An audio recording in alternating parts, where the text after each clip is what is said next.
Today, we're tackling a big one, the Bible. For so many of us, it's a cornerstone for family, for values, for figuring out how to raise good kids.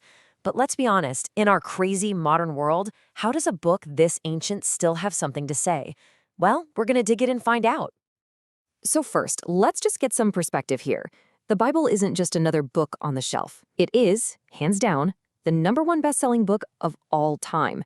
It's been published and translated more than any other book in history. Its impact on our laws, our art, and our philosophy, it's just off the charts. And that really brings us to the heart of it, right? How does a library of texts, some of which are 3,000 years old, give us any real guidance for the challenges we face today? With our families, with our careers, with our kids? It feels like a paradox, and that's exactly what we're going to unpack. To figure this out, we're going to go on a little archaeological dig of our own. We'll start by cracking open the cover to see what this thing actually is. Then, we'll listen for the echoes of even older worlds in its stories. We'll look at the editors and authors, and then, most importantly, we'll see why all this history really, truly matters for us today. Okay, let's dive right in by busting probably the biggest myth about the Bible. The idea that it's just one single book, written from cover to cover. It's really not that at all. And you know what's cool? The clue is right there in the name. The original Greek name for it was ta biblia, which literally translates to the books, plural. Right from the start, it was never meant to be a single volume. It's a library. And what an amazing library it is. Think about it. You've got everything in there. You have beautiful, soaring poetry, epic stories, really deep philosophical thinking. You've got personal letters, and then these wild apocalyptic works. It's this incredible collection, all written by different people over hundreds and hundreds of years. So, for our next layer of the dig, let's talk about how this library wasn't built in a bubble. The people writing these texts were plugged into a much bigger, ancient conversation that was already happening all around them. For a very long time, everyone just assumed the stories in the Bible were totally unique. But then, in the 1800s, archaeologists started digging around in places like modern-day Iraq and Egypt, and what they found, well, it changed everything. They didn't find proof that the stories were unique. They found something way more interesting. Just look at this timeline.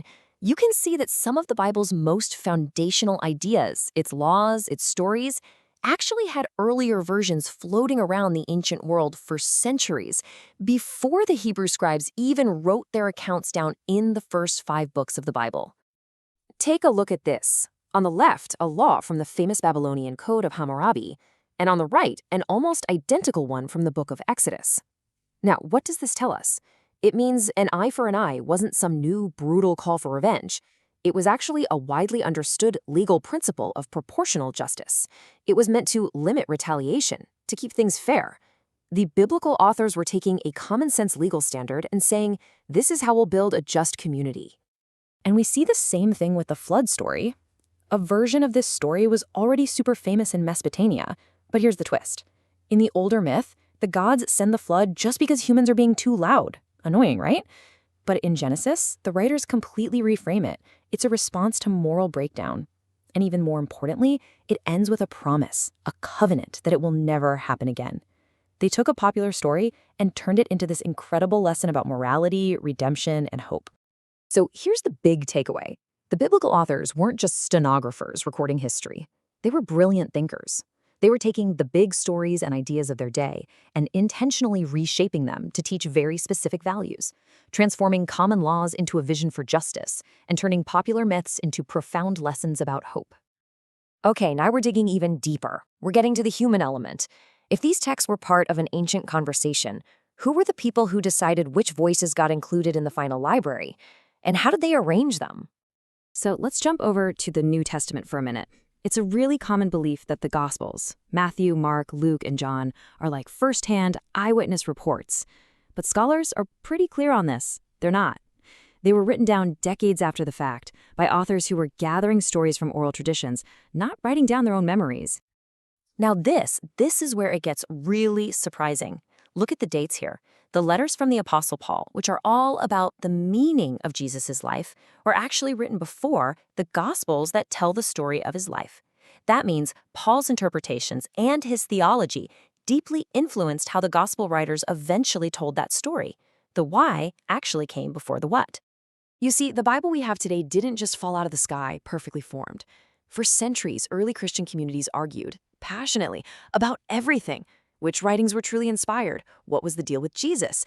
These weren't easy questions, and they were settled by people, in councils, making really tough decisions. And here are just two of those huge decision points. Around 49 CE, at the Council of Jerusalem, they decided that you didn't have to become Jewish to follow Jesus. That one decision basically blew the doors open for Christianity to become a global movement. Then, almost 300 years later, at Nicaea, church leaders debated and voted on the nature of Christ. These were real people making real choices that shaped belief for thousands of years to come. Okay, so we've done our dig, we've looked at the layers of history. What did we find? And maybe more importantly, what on earth does any of this mean for you and me, trying to build a family and a legacy of good values today? And that's the real question, isn't it?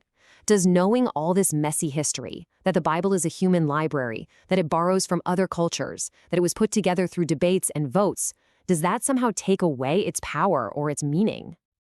No. Absolutely not. It unlocks it.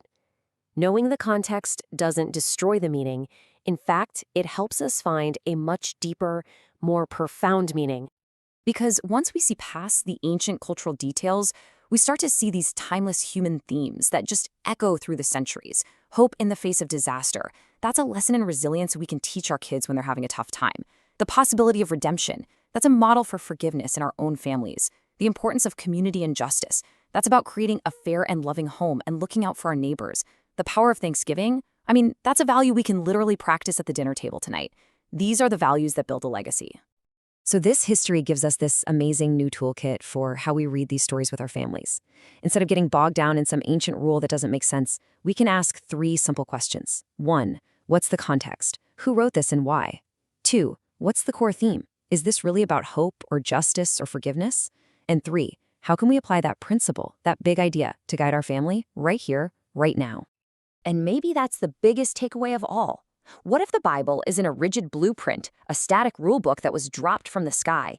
What if instead it's an invitation to join a conversation that's been going on for thousands of years about what it means to live a good life, to be a good person?